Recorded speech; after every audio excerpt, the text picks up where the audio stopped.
Hello po, si RVC po ito. Kung gusto niyo po suportahan ang channel ko, pwede po kayong magbigay ng kahit magkanong halaga po. Gamitin niyo lang po ang QR code na naka-flash sa screen niyo. Kung gusto lang po ninyong magbigay. Maligaya po ako na makapagbigay at mabahagi ng libre ang aking mga kwento kaya hindi po ito sa pilitan.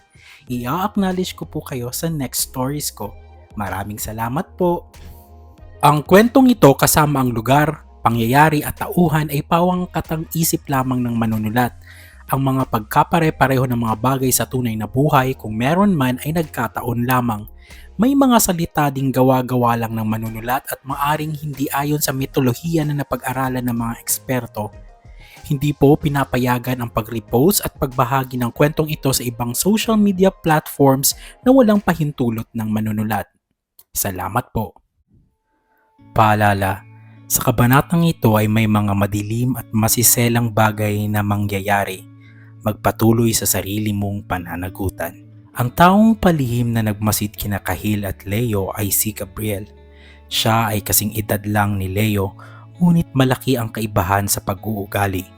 Si Gabriel ay anak ng kapitan ng baryo, kaya't may taglay siyang kayabangan at kapangyarihan sa kanilang lugar.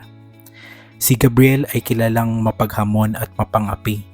Simula pa noon, may matinding inggit na si Gabriel kay Leo. Hindi man aminin, naiinggit siya sa kakayahan ni Leo na maging masaya sa mga simpleng bagay at sa pagiging paborito nito ng mga matatanda dahil sa pagiging magalang. Ngayon, nadagdagan pa ang inggit niya dahil sa nakita niyang kakaibang ganda at matikas na sereno na kasama ni Leo. Ang nakita ni Gabriel, ang pagtatapat at ang halik sa pagitan ng Sereno at ni Leo ay hindi niya malilimutan. Para sa kanya, ito ay isang malaking lihim at kahinaan na maaari niyang gamitin para sirain ang buhay ni Leo at patunayan ang sarili niyang kapangyarihan. Kinabukasan, mas maaga pang dumating si Leo sa dalampasigan. Ang kanyang puso ay puno ng matinding pagmamahal. Nang makita niya si Kahil na nakaupo sa malaking bato na ngayon ay nakalubog na ang buntot sa tubig, agad niyang tinakbo ito palapit.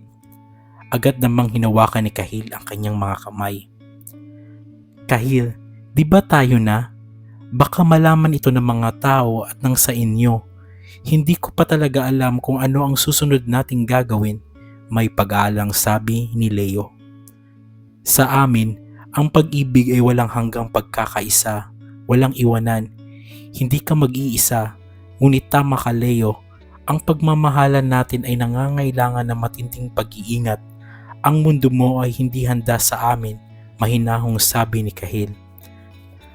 Habang nag-uusap sila, may biglang malakas at mayabang na tinig silang narinig. Oh, tingnan mo nga naman, parang may naglilihim dito ah. Magkasama kayo ulit. Si Gabriel iyon na nagpakita sa dalawa na kanina lang nagtatago at nag-aabang ng pagkakataon. Biglang naghiwalay sina Kahil at Leo. Nakita nilang papalapit si Gabriel na nakangisi at ang ngisi nito ay puno ng panunuya. Napakaswerte mo Leo, may bago ka na naman palang kasama. Mukhang taga-ibang lugar. Hindi mo man lang ba ipakikilala sa anak ng kapitan? Nasaan ang magandang asal mo? Mayabang na sabi ni Gabriel. Naging tensyonado ang paligid. Ang matikas na si Kahil ay agad na humarang kay Leo. Itinago si Leo sa likod nito. Wala kang kinalaman dito at mabuti pang umalis ka na. Mahinahon ngunit hindi papatalong sabi ni Kahil. Hoy, huwag mo akong utusan. Sino ka ba? Hindi ka taga rito. Anong karapatan mo? Sabi ni Gabriel na tumatawa ng malakas at lumapit ng bahagya sa dalawa. Ang tubig na ito ay sa lahat. Kami ang nagbabantay dito. Ikaw ang dapat magtanong sa sarili mo kung bakit ka nag-aaksaya ng oras. Umalis ka na. Bago ka pa abutan ng galit ng dagat, si Kahil na lalong tumalim ang titig at walang takot. Ha? Nagbabanta ka ba lamang dagat? Hindi mo ako kilala? Alam mo Leo, nakakita ako ng kakaiba kahapon. Isang pambihirang bagay na maaring makapagbago sa tingin ng lahat sa'yo. Hindi ba naman nagpatinag si Gabriel? Gabriel, tama na. Huwag kang makialam, si Leo na nanginginig. Huwag kang maingay Leo. Sa tingin ko, magiging malaking kwento ito kapag narinig ng tatay ko. Sa tingin mo, anong mangyayari sa lamang dagat na ito kapag nalaman ng lahat ang tungkol sa kanya? Natatawang sabi ni Gabriel. Huminga ng malalim si Kahil. Ang kanyang mga kamao ay nakayukom na. Ang katotohanang sinasabi mo ay tungkol sa aming pagmamahalan at walang sinuman ang may karapatang sirain iyon. Kung may balak kang guluhin kami, makakatikim ka ng ganti. Si Kahil na galit na. Kasabay ng pagkabigkas ni Kahil sa salitang ganti, biglang humampas ang isang malakas na alon sa paanan ni Gabriel na kinagulat nito. Ang tubig ay tila tumataas at ang hangin ay biglang lumakas. Tandaan mo ang sinabi ko lamang dagat, ito ay isang babala, huwag kang magpakita ulit sa bayan na ito. Napangisi, hindi pa rin natitinag ngunit may bahid na nakaba ang sambit ni Gabriel. Sa huling salita ni Gabriel, tumalikod ito at naglakad palayo na tila may takot at galit. Nang tuluyan ng makalayo si Gabriel, ang katahimikan sa dalampasigan ay binalot ng matinding kaba at pag-aalala. Agad na nilapitan ni Leo si Kahil, ang kanyang kamay ay nanginginig. Kahil, hindi natin dapat ginawa iyon. Hindi natin siya dapat hinamon. Alam mo ba kung sino siya? Anak siya ng kapitan ng bayan. May kapangyarihan sila, sabi ni Leo na may pag-aalala. Alam ko, ngunit hindi ko hahayaang saktan kanya, Leo. Walang sinuman ay may karapatang bantaan ang pagmamahalan natin, sabi ni Kahil habang hinahawakan ang kamay ni Leo. Ang mga titig nito sa tagalupa ay may lungkot ngunit may pagmamahal. Ang takot ni Leo ay mas malalim pa sa banta ni Gabriel. Hindi lang iyon, Kahil. Hindi lang si Gabriel. Delikadong malaman ng ibang tao ang kaugnayan ko sa iyo. Alam mo ba ang batas ng iyong mundo at alam mo rin ang batas ng sa amin. Hindi tayo tanggap. Ang pagiging sereno mo kapag nalaman niyon baka ikaw ang manganib. Baka saktan ka nila. Huminga ng malalim si Leo at tumingin sa malayo. Kailangan muna nating tigilan ito. Kailangan muna nating lumayo sa isa't isa, Kahil. Hanggat hindi natin alam kung ano ang gagawin, baka ito ang mas nakakabuti sa atin. Hayaan mo munang humupa ang galit ni Gabriel, sabi ni Leo na naluluha. Ang sinabi ni Leo ay parang kidlat na tumama kay Kahil. Ang matikas na sireno ay agad na umiling.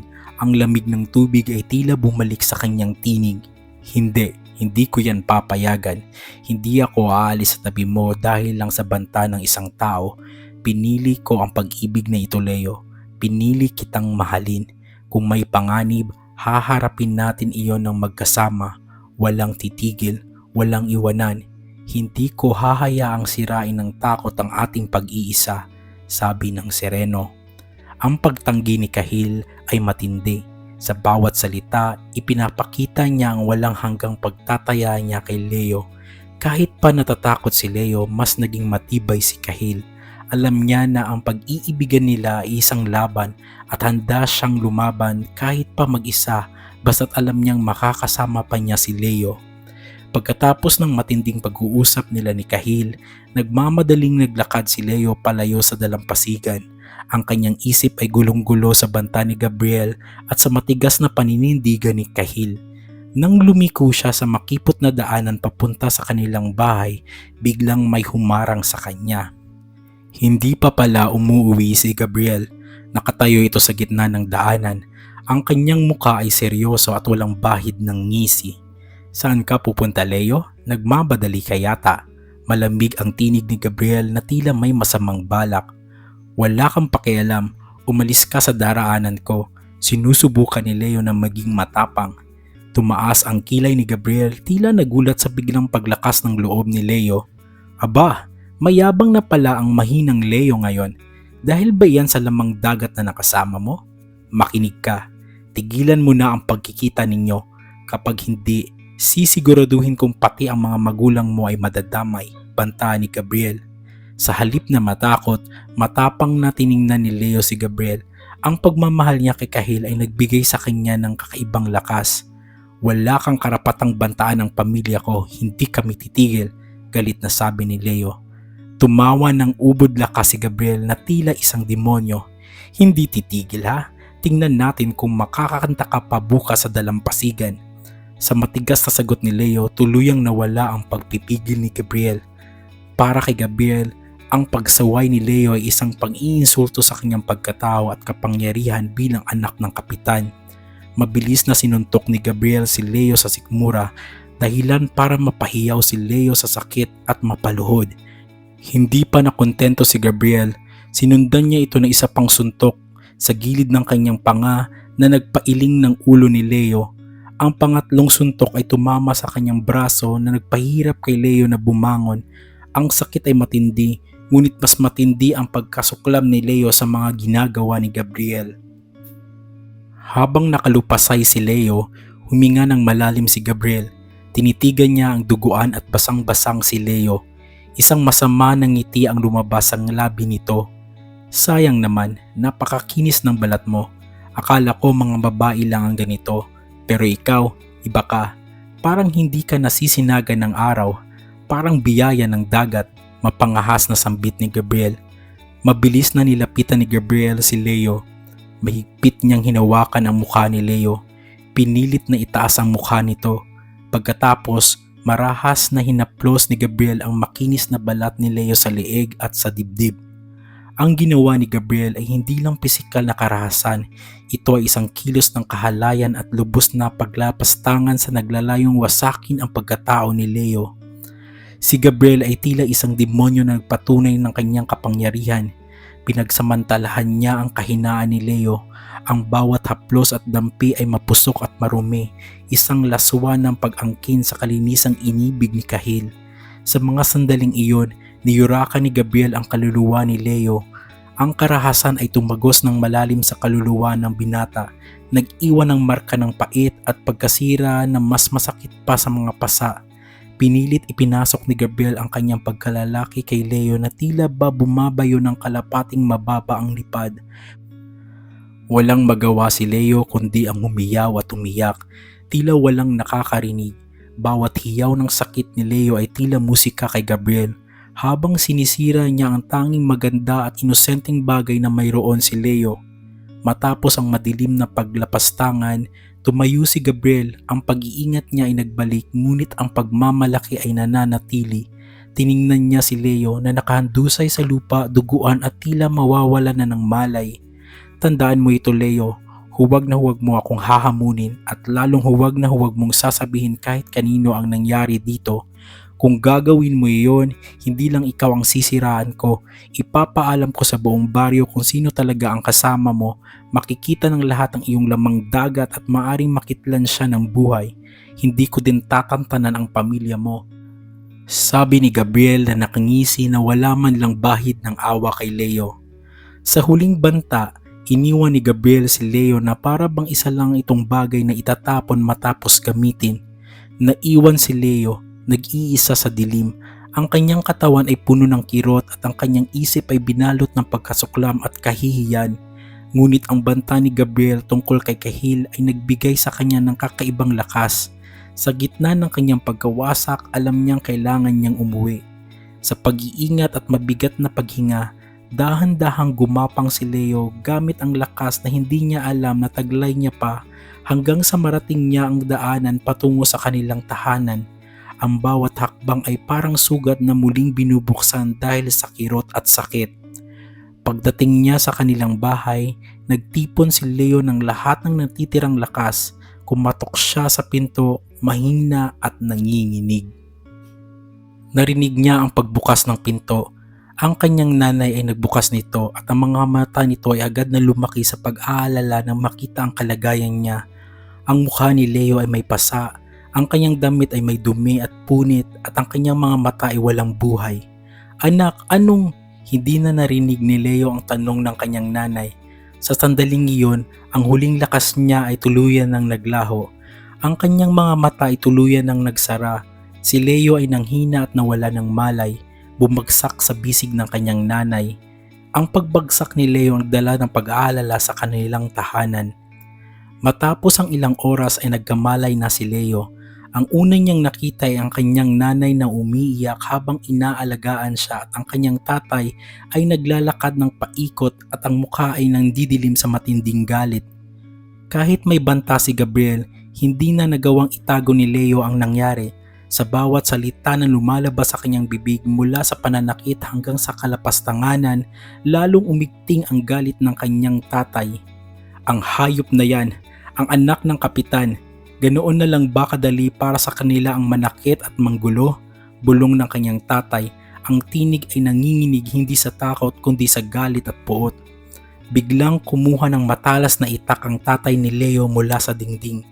Kahit anong pagmamakaawa ng mag-ina at kahit anong pigil ng kanyang nanay, hindi nagpatinag ang tatay ni Leo.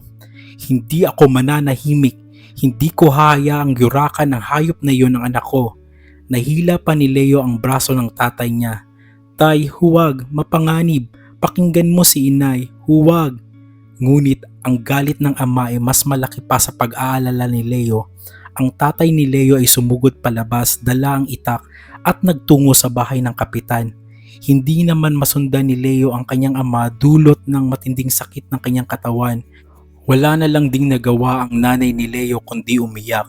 Hindi niya masundan ang asawa kasi hindi niya maiwan ang sugatang anak.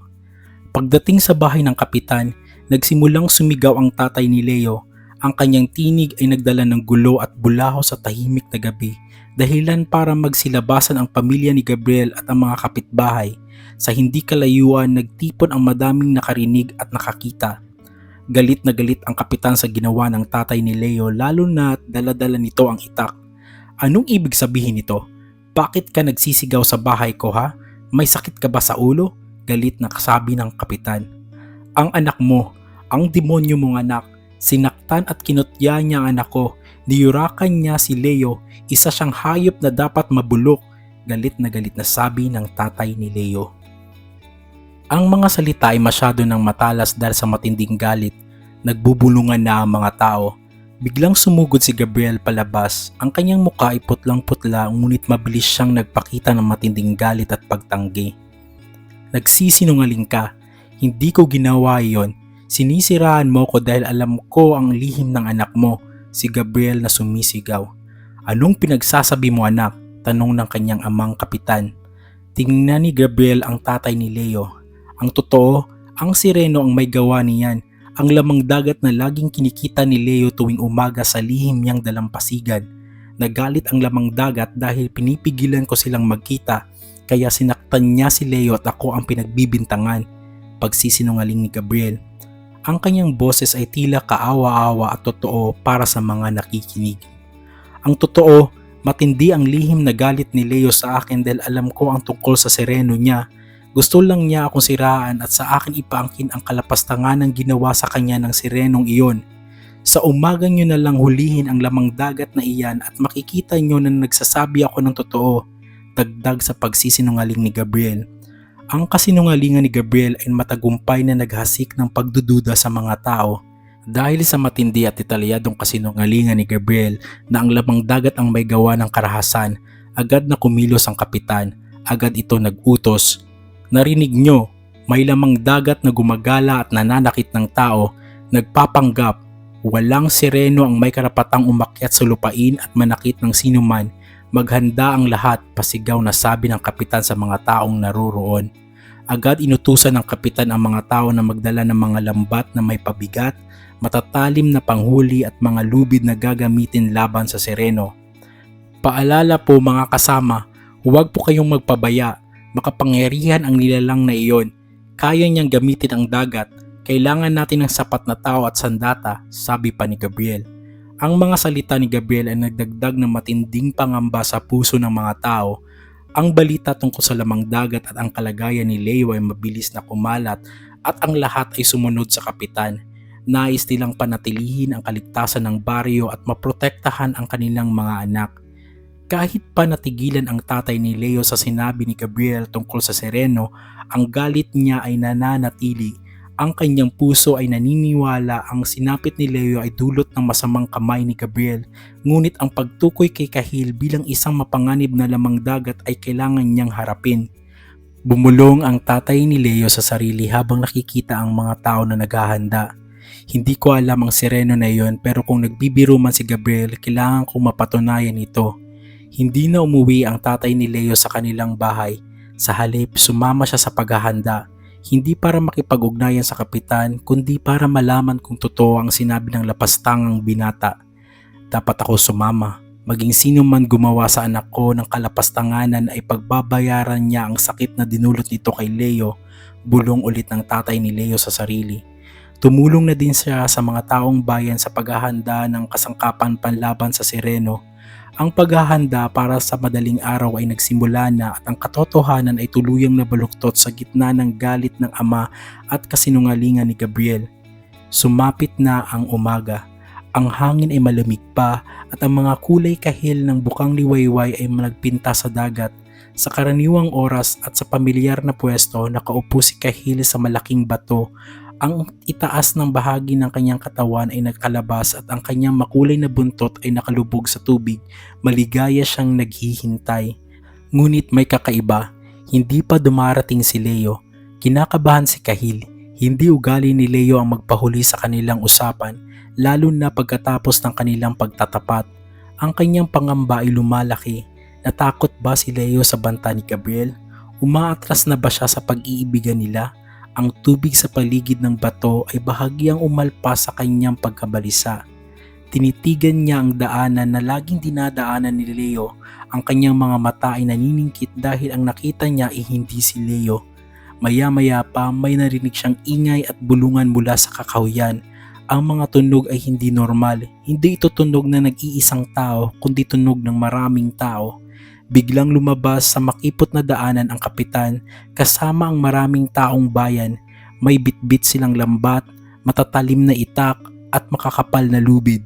Ang mga mata ng mga tao ay punong-puno ng pangamba at galit. Sa tabi ng kapitan, naroon ang tatay ni Leo na ang muka ay hindi mabasa at may dala ring itak. At sa hunahan ay may nakangising si Gabriel. Napatigil si Kahil, ang kanyang hininga ay huminto. Ang nakita niya ay hindi lang pagbisita, ito ay isang hukbong handang makipaglaban. Iyan ang lamang dagat, hulihin ninyo, sigaw ni Gabriel sa taong bayan. Isang malakas na sigaw ang lumabas sa mga tao na handa ng sumugod. Ang mga tingin nila ay nakatuon kay Kahil. Hindi inaasahan ng Sereno ang ganitong tagpo. Ang kanyang isip ay agad na nagtanong, nasaan si Leo? Bakit hindi niya ako binalaan?